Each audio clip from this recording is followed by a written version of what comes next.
యువజన విద్యార్థి సంఘాల ఆధ్వర్యంలో ఈరోజు బాపట్ల జిల్లాలో నిరుద్యోగ భృతి ఇవ్వాలని, జాబ్ క్యాలెండర్ రిలీజ్ చేయాలని, విద్యార్థి యువజన సంఘాల నాయకులపై పెట్టిన రౌడీ షీట్ కేసులు ఎత్తివేయాలని కోరుతూ ధర్నా కార్యక్రమం చేపట్టడం జరిగింది. ఈ కార్యక్రమంలో పాల్గొన్న ఏఐవైఎఫ్ రాష్ట్ర అధ్యక్షులు ఎం యుగంధర్, విద్యార్థులకి పాత బకాయిల ఫీజు రియంబర్స్మెంట్ తక్షణమే విడుదల చేస్తాము.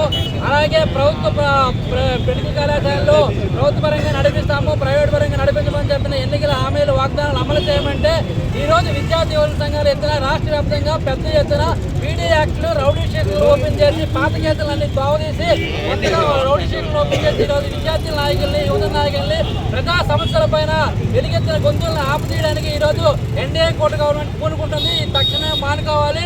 లేదంటే రానున్న రోజుల్లో యువకులు కలిపి విద్యార్థులు కలిపి పెద్ద ఎత్తున ఆందోళన కూడా చేయడానికి సిద్ధంగా ఉన్నా.